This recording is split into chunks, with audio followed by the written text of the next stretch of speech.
പ്രിയപ്പെട്ടവരെ ഏവർക്കും ഏറ്റവും പുതിയൊരു വീഡിയോയിലേക്ക് സ്വാഗതം. അപ്പോൾ ഇന്നത്തെ വീഡിയോയിൽ പറയുന്നത് ഭൂരഹിതരായിട്ടുള്ള ആളുകൾക്ക് ഭൂമി നൽകുന്നതുമായിട്ട് ബന്ധപ്പെട്ട ഒരു അറിയിപ്പ് വന്നിട്ടുണ്ട്.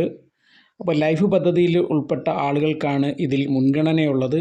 അപ്പോൾ നമ്മുടെ ഈ ചാനൽ ആദ്യമായിട്ടാണ് നിങ്ങൾ കാണുന്നതെങ്കിൽ തീർച്ചയായിട്ടും ഈ ചാനൽ ഇപ്പോൾ തന്നെ ഒന്ന് സബ്സ്ക്രൈബ് ചെയ്ത് വെച്ചേക്കുക. അതോടൊപ്പമുള്ള ബെല്ലൈക്കൺ ഓൾ എന്ന് എനേബിൾ ചെയ്ത് വെച്ച് കഴിഞ്ഞാൽ ഈ ചാനലിൽ വരുന്ന എല്ലാ വീഡിയോയുടെയും നോട്ടിഫിക്കേഷൻ കൃത്യസമയത്ത് നിങ്ങൾക്ക് ലഭിക്കുന്നതായിരിക്കും. വീഡിയോ ഇഷ്ടപ്പെട്ടാൽ മറ്റുള്ളവർക്കായിട്ടൊന്ന് ഷെയർ ചെയ്ത് കൊടുക്കുക. വീഡിയോ ഒന്ന് ലൈക്ക് ചെയ്ത് കാണുക.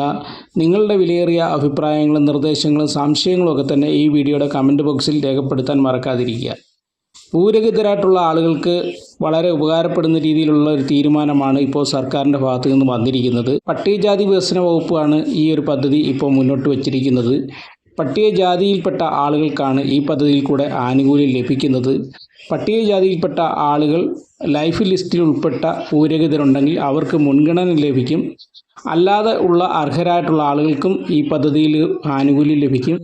അതിന് വേണ്ട കാര്യങ്ങൾക്കൊക്കെ ആയിട്ട് പട്ടികജാതി വികസന വകുപ്പിൽ നിന്ന് അതിൻ്റെ SC പ്രൊമോട്ടർമാരിൽ അർഹതയുള്ള ആൾക്കാരെയൊക്കെ നേരത്തെ തന്നെ ഒരു സർവേ നടത്തിയൊക്കെ അതിൻ്റെ ഒരു ലിസ്റ്റ് എടുത്തിട്ടുണ്ട്. അതിൽ ഏറ്റവും അർഹതയുള്ള ആളുകൾക്കായിരിക്കും ഈ പദ്ധതിയിൽ കൂടെ എത്രയും പെട്ടെന്ന് ആനുകൂല്യം ലഭിക്കുക.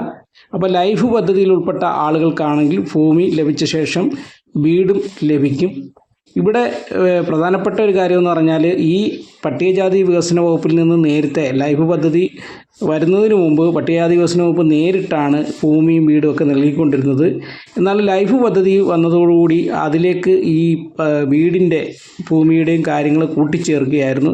എന്നാൽ പട്ടികജാതി വികസന വകുപ്പ് അനുവദിക്കുന്ന ഫണ്ട് യഥാസമയം കൃത്യമായിട്ട് ചെലവഴിക്കാൻ പറ്റാതെ വരികയും അർഹരായ ആളുകൾക്ക് യഥാസമയം ആനുകൂല്യം ലഭിക്കാതെയൊക്കെ വന്നതോടുകൂടിയാണ് നേരിട്ട് തന്നെ പട്ടികജാതി വികസന വകുപ്പ് ഈ പദ്ധതി ഏറ്റെടുത്ത് നടപ്പിലാക്കാൻ ഇപ്പോൾ തീരുമാനിച്ചിരിക്കുന്നത്.